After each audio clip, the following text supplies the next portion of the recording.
सीता, वो आंगन तूने अब तक साफ नहीं किया? सुबह से लगी है फिर भी काम खत्म नहीं होता।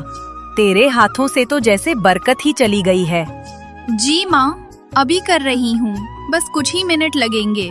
अरे माँ, इसको बोलो ना मेरे लिए नाश्ता बना दे, आज मैं बाजार जा रही हूँ, देर हो जाएगी। हाँ हाँ बोल दे, इसके पास तो दिन भर का यही काम है, न इसे पढ़ाई का शौक न दुनिया देखने का। इसका तो बस यही नसीब है दूसरों की सेवा करना।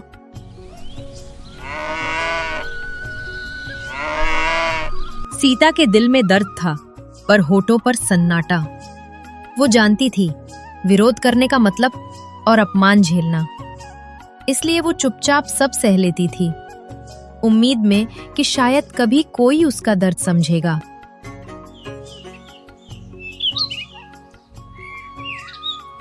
देख नीला, मैं तेरा रिश्ता ऐसे घर में करूंगी कि पूरा गांव देखता रह जाए, जहां पैसे भी हों और नाम भी। मैं नहीं चाहती तू किसी गरीब के घर जाए। और सीता, उसका क्या होगा माँ? कहीं उसे भी कोई अच्छा रिश्ता मिल गया तो? अरे वो, उसके नसीब में तो बस रसोई और चौका ही लिखा है। उससे कोई शादी करेगा भी तो शायद किसी मजदूर या गरीब लड़के से। वो अमीरों के घर की बहू बनने के लायक नहीं है।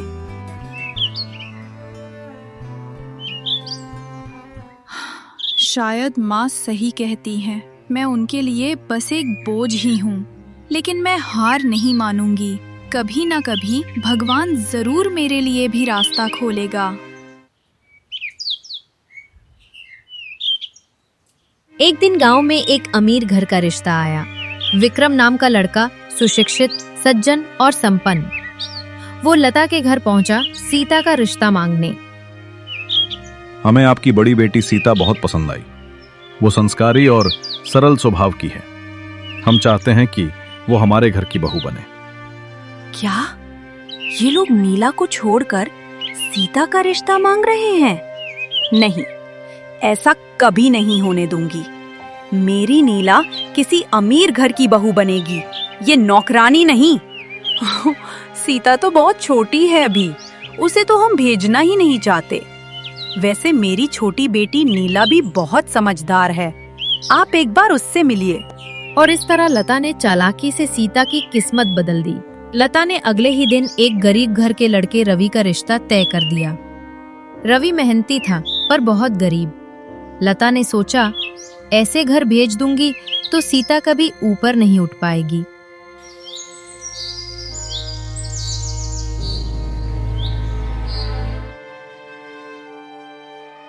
माँ, आप जो कहेंगी मैं वही करूँगी, लेकिन क्या सच में ये रिश्ता मेरे लिए ठीक है? तेरे लिए इससे अच्छा कोई मिल ही नहीं सकता। वो गरीब है पर तुझ जैसे के लिए वही सही है। ज्यादा सवाल पूछने की आदत छोड़ दे और तैयार हो जा शादी के लिए। सीता के पिता कैलाश ने विरोध करना चाहा, पर लता की बातों में वो चुप हो गए और सीता की शादी रवि से हो गई। वो शादी सीता के लिए शुरुआत थी, संघर्ष की जिंदगी की।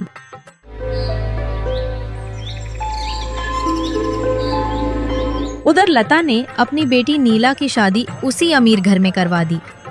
अब उसके घर में सिर्फ दिखावा और घमंड बाकी था। देखो, मेरी बेटी अब अमीर घर की बहू बन गई है। कितना अच्छा नसीब है मेरा। माँ, अब गांव की औरतें देखेंगी कौन ऊंचा है कौन नीचा। सीता जैसी लड़की को अब हम अपने बराबर नहीं मानेंगे। सीता ने कोई शिकायत नहीं की, वो बस मन ही मन बोली, शायद यही भगवान की मर्जी है।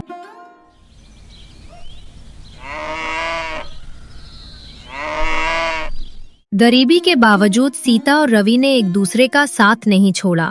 रवि ईमानदारी से मजदूरी करता और सीता हस्तशिल्प बनाती।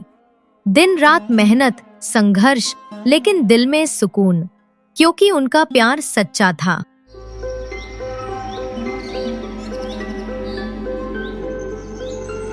सीता, एक दिन हम भी अपना घर बनाएंगे, छोटा सा ही सही, पर अपने मेहनत के पैसों से।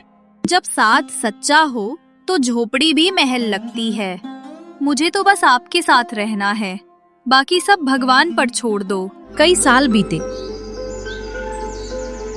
और मेहनत ने रंग दिखाया। रवि का छोटा काम धीरे धीरे बड़ा व्यवसाय बन गया। अब वही गरीब जोड़ा गांव में सबसे सम्मानित हो चुका था।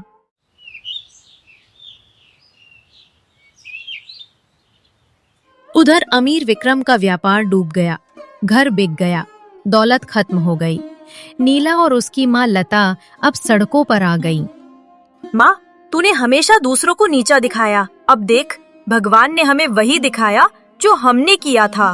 मुझसे गलती हुई बेटी। मैंने लालच में अंधी होकर उस मासूम सीता का दिल दुखाया। शायद ये सब उसी का फल है। वो दोनों टूट चुकी थीं, एक माँ अपने पाप से और एक बेटी अपनी तकदीर से।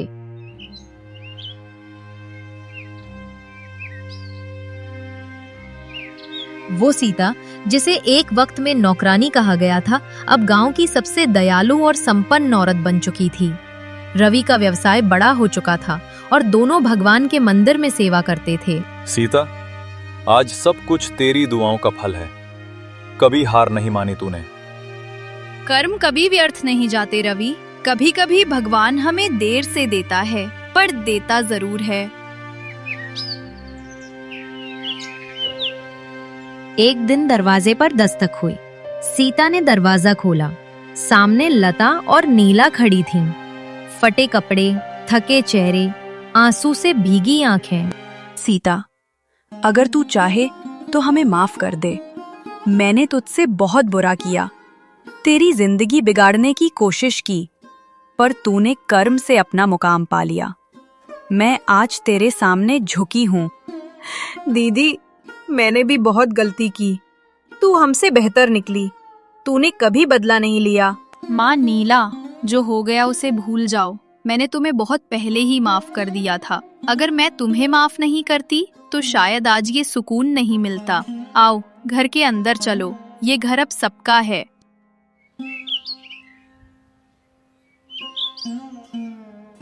कर्म का फल हर इंसान को मिलता है, कभी जल्दी कभी देर से, पर मिलता जरूर है।